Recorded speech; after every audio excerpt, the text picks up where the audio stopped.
Hey everyone, welcome to a new video. I hope you had a great day. Today we are looking at some new malicious compliance stories. The first story is called All or Nothing. 2 years ago I applied for my current rental home and got it. As per the rules from the rental corporation, I met with the previous renter to arrange what elements in the home I would want to take over and what had to be restored to the original.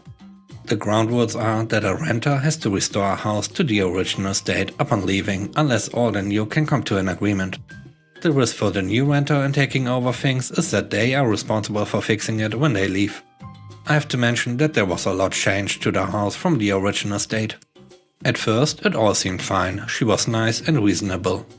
Really the only thing I was interested in taking over was the wooden floor downstairs. The thing she seemed to not want to do most was removing the carpet from the stairs and bedrooms. So we were going to compromise that I would take over both, even though I didn't want the carpet, but I would remove it myself. There were a few other things I didn't mind staying and fixing myself.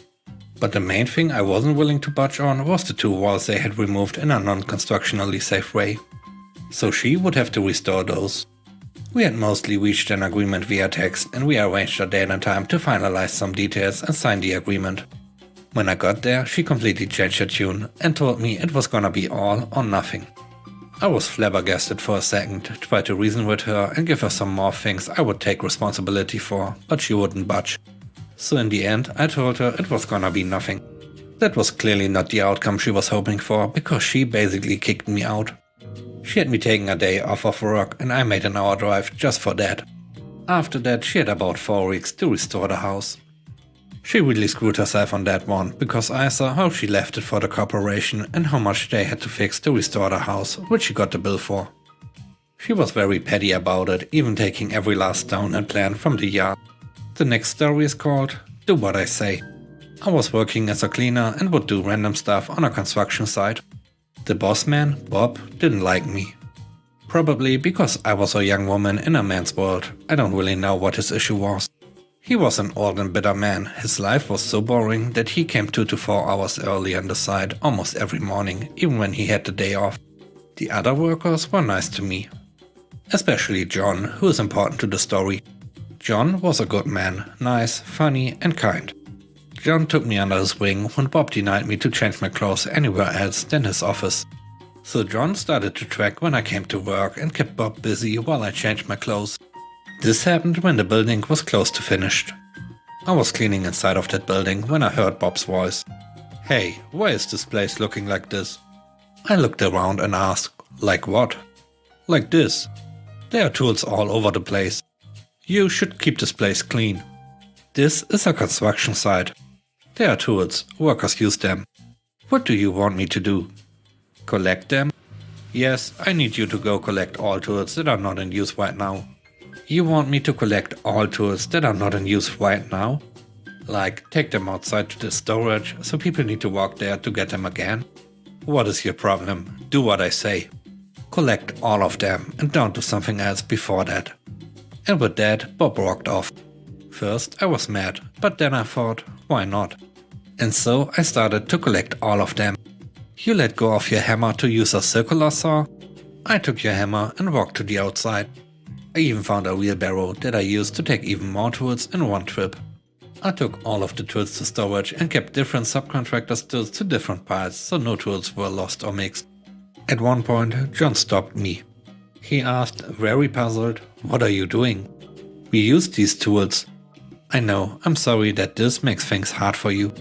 But Bob told me to collect all of the tools that are not in use right now. So I do. Why would he make you do that? I don't know. I go to talk to him. Soon John comes back. You didn't lie. Bob just told me to let you do your job. Well, then I do my job. I took more tools to the storage. After like an hour or 2, other workers started to put up signs like, I used this or this is mine, and of course I didn't took those tools again. I had to explain my surprising enthusiasm to steal people's tools lots of times, but all of the workers were nice, so they just took more cardboard and made more signs. Soon Bob started to note the signs of the workers and he wanted answers. What are these signs? Workers put them up. Yeah, but why? Before I have time to answer, John intervened. You told her to collect all of the tools. She did it so well that we didn't keep up. So we put signs to mark tours that we used. Why didn't you stop her? You told me not to. And because I have been running and gathering tours, I have not done anything else. Why not? Because the tours are constantly coming back inside, and no one uses them. I got yelled at, but it was worth it. For anyone wondering why she didn't go to HR because of the changing in Bob's office. According to her, she was young and needed the money, so she didn't want to get fired or in any trouble. The last story is called New Manager Didn't Know How to Do Her Job. This story happened in India. I work as an intern graphic designer and am currently working from home. The boss is very nice and very approachable.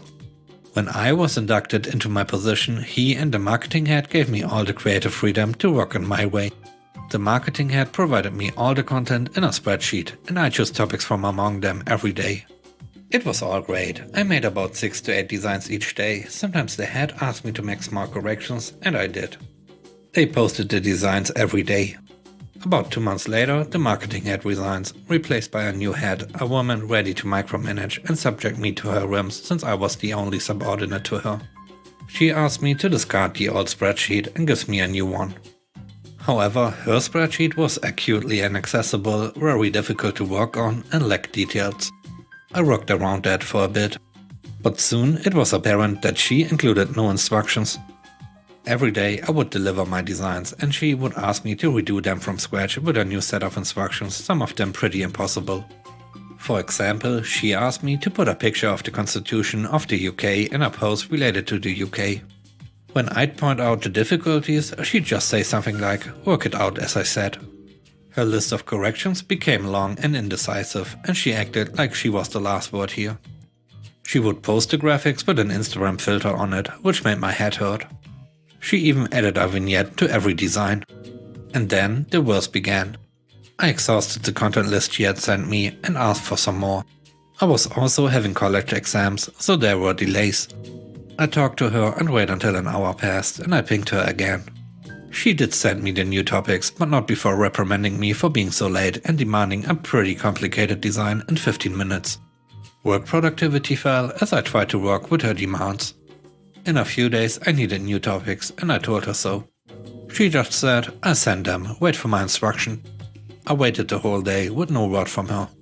The next day I wrote her asking for new topics. Now we all communicated in a Skype group. And before I had tried to DM her, only to be told by her to follow protocol and message in the group. So I asked her everything in the group, including new topics. A few minutes later she sends an irate DM. How many times have I repeated myself that if work is required, you shall be informed? Then what is the reason behind you dropping a message in the group? I say okay and leave it there. I spent the day not working. In fact, I spent the next few days doing nothing and sending no messages. I get paid on a daily basis, so I was literally getting paid by sitting around all day. Soon enough, my boss and I have a word and he promises to help me out. That's when he notices how the head hasn't been posting anything or doing anything worthwhile on the social media handles. He asked me to go ahead and work on old stuff while he has a talk with the head. A few days later, she is fired. Thanks for watching. I hope you enjoyed the video. If you did, please press the like button. It really helps. Have a great day. Bye bye.